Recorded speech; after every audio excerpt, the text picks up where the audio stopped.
Bonjour à toutes.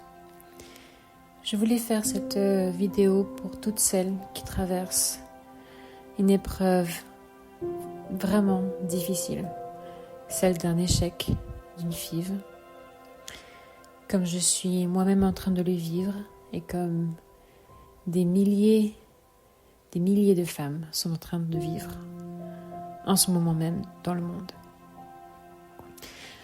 Donc, d'abord, je voulais te dire ceci. Ce que tu ressens est légitime, complètement légitime. Je suis dans cette période aussi. Beaucoup de femmes le sont. J'ai fait appel à un psychologue et aujourd'hui, je veux te faire part de mon ressenti, que tu comprennes que tu n'es pas la seule et aussi te faire part de ce que j'ai pu entendre de la part d'un psychologue. Donc d'abord, la première chose à comprendre, c'est que tout ça n'est pas un signe de faiblesse et tu n'es pas trop sensible. Il faut comprendre que tu traverses vraiment une épreuve réelle. C'est comme un deuil en fait. Même si on n'en parle pas souvent comme tel, mais c'est un deuil. À chaque espoir qui finalement n'aboutit pas, c'est une vraie perte. Donc, comme tout deuil, il y a des étapes par lesquelles il faut passer, pas toujours dans cet ordre précis, mais n'empêche. Donc, il faut comprendre déjà que c'est tellement une chute brutale d'un espoir immense porté pendant des mois, voire des années, que il faut passer par ces étapes. La première étape, c'est souvent le choc et le déni.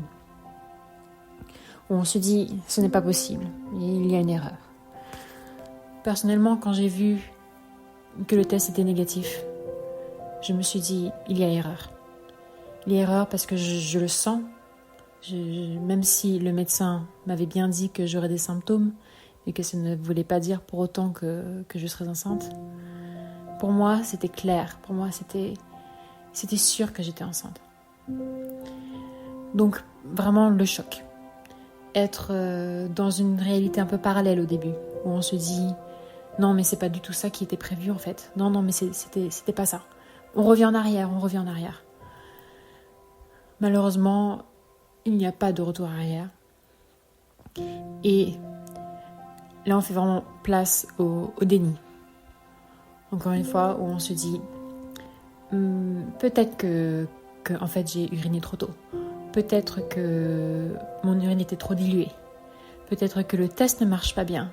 Peut-être que je l'ai mis trop longtemps dans le gobelet. On passe par 1000 excuses possibles. Bon, si c'est une prise de sang, là c'est plus formel. On se dit peut-être que c'était trop tôt, en fait. Peut-être que l'implantation s'est faite plus tardivement que prévu. Donc peut-être que le taux HCG ne peut pas apparaître encore. Crois-moi, j'ai vécu ça. Je suis passée par toutes les excuses possibles. Toutes les explications plausibles. Mais en fait, pas réaliste. Donc, ça, je pense qu'on passe tout par ça. Ensuite, il y a la colère. La colère, encore une fois, je l'ai vraiment éprouvée. Colère envers le corps, envers le monde, la vie. On peut même être en colère contre les médecins indirectement.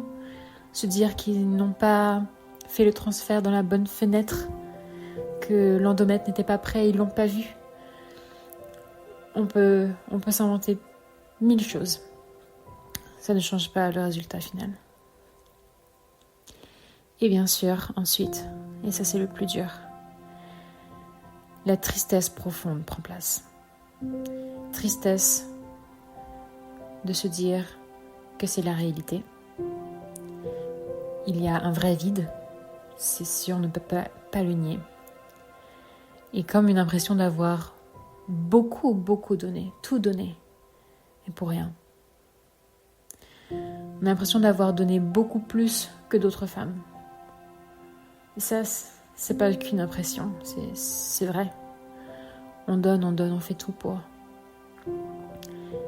Et on ne comprend pas. On ne comprend pas pourquoi pas nous. Et donc souvent, on passe aussi par une étape de culpabilité. Qu'est-ce que j'ai fait de travers ? Pourquoi est-ce que mon corps n'a pas répondu à mes désirs ? Est-ce que j'ai trop marché ? Est-ce que c'est parce que j'ai marché près d'une femme qui fumait l'autre jour ? Est-ce que c'est le saumon que j'ai mangé en me rendant compte que je ne devais pas ? Est-ce que c'est le morceau de fromage que j'ai mangé ? Est-ce que ce sont les vitamines que je n'ai pas assez prises ? Est-ce que Il faut comprendre que ce n'est pas de ta faute. C'est normal d'éprouver cette culpabilité écrasante. On se demande si peut-être que c'est le mental, peut-être que j'ai pas assez cru. Mais là-dessus, la science est claire. Le stress, la culpabilité et l'état émotionnel n'influencent en rien les chances d'implantation. Il y a des études qui montrent qu'il n'y a aucun lien direct entre le mental, le niveau d'anxiété et les taux de réussite en FIV. Il n'y a aucun lien direct. Tu peux te dire, comme on entend assez souvent, c'est parce que tu y penses trop. Il faut que tu arrêtes de faire une fixette dessus. Pense à autre chose et ça viendra tout seul. Eh bien, il n'y a aucun lien direct. Tu peux y penser 24 heures sur 24. Ça peut, oui ou non, marcher, mais ça ne dépendra pas de ça. Ou au contraire, complètement oublier. Et encore une fois, marcher ou pas. Ça, on ne peut pas établir un lien. Ce n'est pas possible. Parce que la FIV dépend de multiples facteurs biologiques.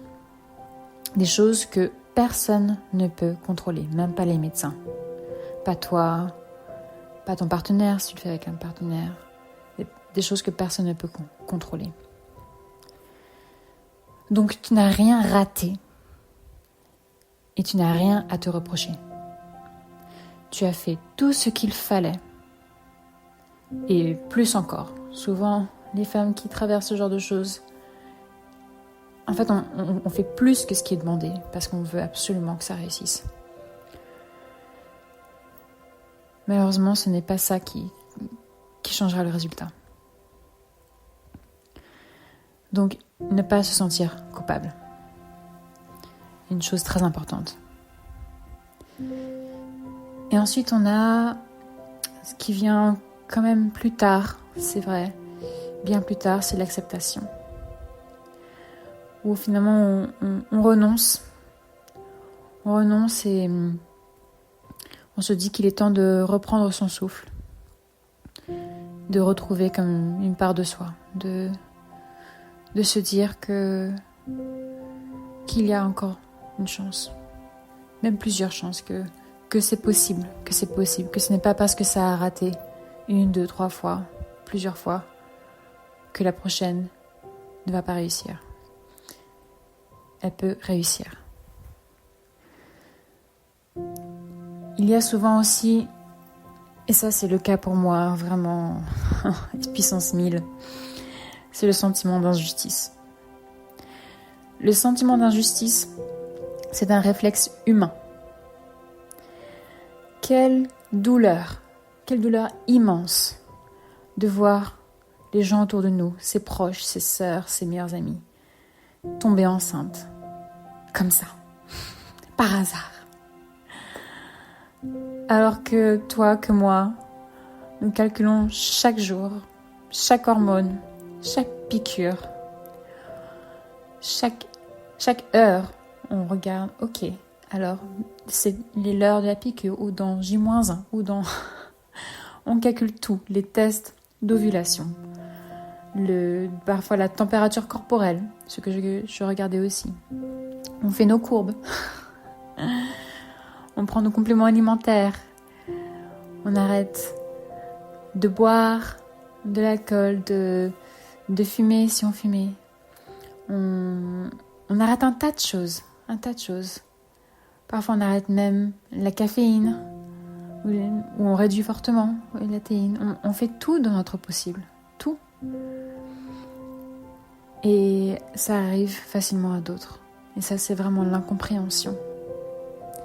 L'incompréhension, la colère envers le destin, envers la nature, envers Dieu peut-être, si vous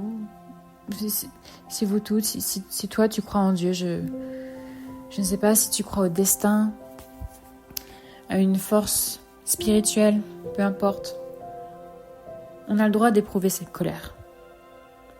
On a le droit de se dire pourquoi pas moi? Est-ce que c'est une question de karma? Est-ce que tout le bon karma a été utilisé chez les autres et il m'en reste plus? Est-ce que c'est quelque chose que j'aurais fait à quelqu'un? Quelque chose de mal que j'aurais fait et maintenant c'est le karma? Encore une fois, ce n'est pas de ta faute. Il n'y a aucun lien de causalité entre ton passé, entre toute histoire de karma, non.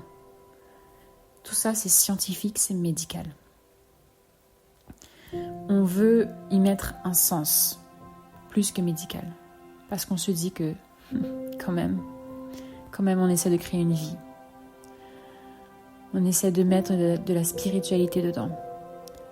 Il faut garder les pieds sur terre et se dire tout ça, c'est médical.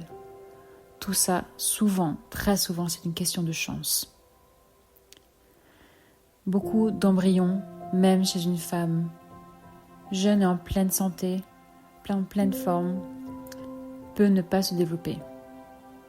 Il faut garder ça à l'esprit. Et en fait, ce sentiment d'injustice, c'est un besoin naturel de sens et d'équité. Donc le cerveau cherche à comprendre pourquoi quelque chose d'aussi profondément juste, en fait, quelque chose qui est le désir d'enfant, pourquoi ça n'aboutit pas? On cherche à faire des comparaisons. Mais la vie est injuste. La nature est injuste. Et notre douleur n'a pas de sens, en fait. La douleur exprime seulement notre amour pour la vie qu'on veut donner, notre force aussi, et notre désir, notre rêve de devenir maman. Quelque chose de très important à comprendre aussi, c'est que tu n'es pas seule. Comme je l'ai dit, des milliers de femmes, discrètes, dignes, épuisées, vivent la même chose. Il y a dans le monde environ, en tout cas au moins, 7000 FIV par jour. C'est énorme. Donc on peut se dire facilement qu'il y a des dizaines de milliers de femmes qui sont en ce moment soit en train d'attendre le transfert, soit dans la période des 2 semaines d'attente, ou soit en train de vivre le deuil d'une FIV qui n'a pas abouti. Ce sont des dizaines de milliers de femmes. C'est important de ne pas s'isoler dans ce moment. C'est important de se dire qu'on a des gens autour de nous, qu'on ait voulu partager cette expérience avec d'autres ou non. Pour ma part, au début, je ne voulais partager avec personne, à part mon mari. Le partager avec personne parce que je me disais, premièrement, ce n'est pas leurs affaires. Et deuxièmement, je ne voulais pas qu'ils comparent leur expérience à la mienne, de se dire « Ah ouf, nous, tout s'est bien passé » et de se dire « Oh, la pauvre petite ». Et finalement, j'ai choisi de partager avec quelques personnes et je peux vous dire que en fait, ça fait un bien fou. Ça fait un bien fou parce que même s'ils ne comprennent pas ce qu'on traverse, ce sont des gens qui nous aiment et qui nous souhaitent le meilleur. Ça, c'est important de garder à l'esprit. Il ne faut pas s'isoler. L'isolement rend la tristesse encore plus profonde. vraiment. Donc tu n'es pas seule. Et surtout, tu restes entière. Tu restes femme, aimante et vivante. Ton histoire ne s'arrête pas à cette FIV. Ce n'est la fin de rien. Prends-le plutôt comme une pause, une respiration, avant la suite de ton chemin, quel qu'il soit. Donc aujourd'hui, ne te force pas à aller bien. Si tu as besoin de pleurer, pleure. Si tu as besoin de faire un sprint, de t'épuiser, épuise-toi. Si tu as besoin de, au contraire, être dans un espace très cocoon, cosy, fais-le. C'est un moment à toi pour te sentir bien. C'est le moment où c'est toi en premier. Donc accorde-toi le droit d'avoir mal, de pleurer, de te retirer un moment. Accorde-toi le droit de ne pas participer à cette baby shower de ta meilleure amie ou de ne pas participer à l'anniversaire d'un bébé, d'un enfant, d'un ami, si ça fait trop mal.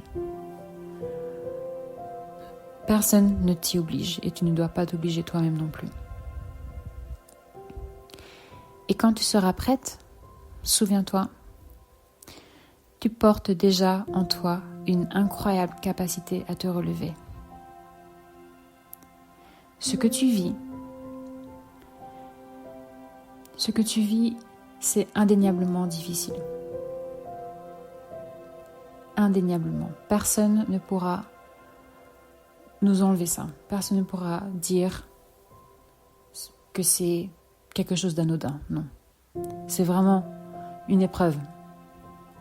Il faut quand même en être consciente. On peut se dire que ces épreuves nous forgent, qu'elles nous rendent plus solides aux aléas de la vie. Et que tu crois au destin, aux forces spirituelles, en Dieu, dis-toi que ce qui est sur ton chemin, il est sur ton chemin parce que tu peux le surmonter. Sinon, il n'y serait pas. Si tu n'avais pas les forces en toi pour surmonter ces épreuves-là, elles ne se présenteraient pas à toi. Donc tu as une force qui te pousse à te relever et à continuer. Et cette force-là, tu la ressens peut-être à peine maintenant, mais elle est là. Elle est intacte. Et elle te servira, je te le promets. Je te souhaite maintenant de continuer avec force, courage, lucidité, tendresse et douceur envers toi-même, parce que tu le mérites.